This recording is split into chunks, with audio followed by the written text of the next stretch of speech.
पुरुष उत्तम मास अध्याय 4।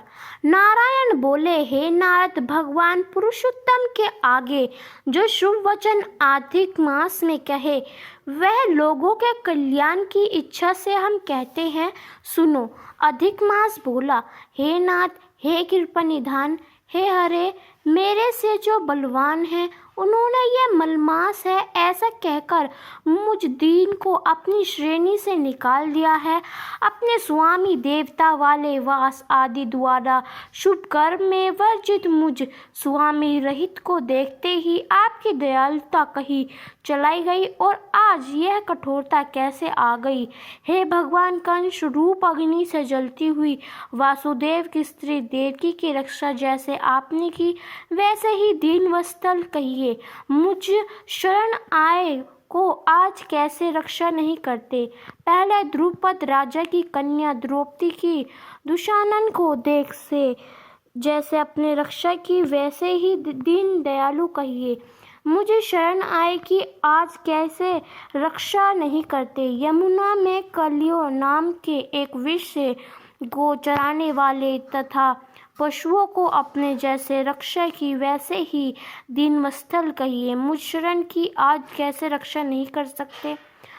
स्त्रियों की जैसे पहली वर्ज स्क्रंडों के वन में लगी हुई अग्नि, इसे आप रक्षा की पहली वैसे ही दीनवत्सल कहिए मुझे शरण में आए हुए कि आज कैसे रक्षा नहीं करते। मगध देश के राजा जरासंध के बंधन से राजाओं की जैसी रक्षा की है वैसी दीन स्थल कहिए मुझ शरण में आए हुए की रक्षा कैसे नहीं कर सकते। आपके ग्रह के मुख से गजराज को झट आकर जैसे रक्षा की वैसे ही दीन स्थल मुझ शरण में आए कि आज रक्षा कैसे नहीं करते। श्री नारायण बोले, इस प्रकार भगवान को कह स्वामी रहित मलमास आंसू बहता हुआ मुख लिए जगपति के सामने चुपचाप खड़ा रहा।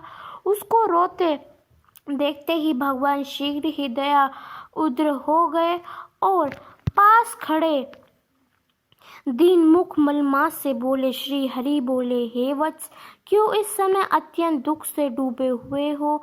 ऐसा कौन भारी दुख तुम्हारे मन में है। दुख में डूबते हुए तुमको हम बचाएंगे।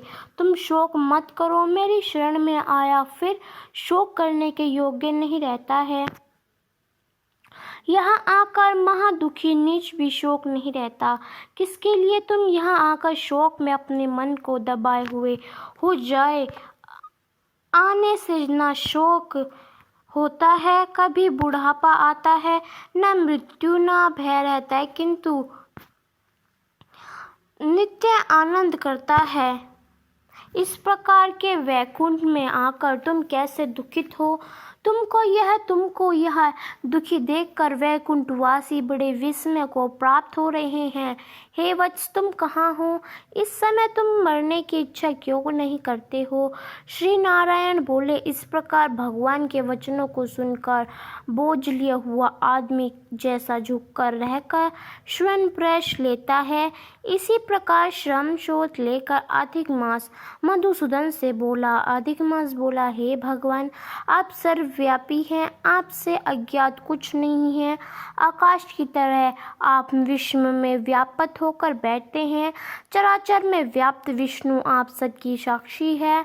विश्व भर को देखते हैं। विषय की स्नानिधि में भी विकार शून्य आप में शास्त्र मर्यादा के अनुसार सब भूत विस्तृत है। हे जगन्नाथ, आपके बिना कुछ भी नहीं है। क्या आप मुझे भाग्य को के कष्ट को नहीं जानते हैं। यद्यपि के हे नाथ, मैं अपनी व्यथा को कहता हूँ।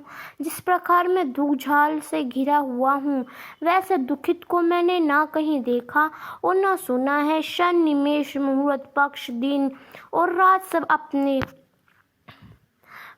स्वामी के अधिकार में स्वतः बिना भय के प्रसन्नता रहता है।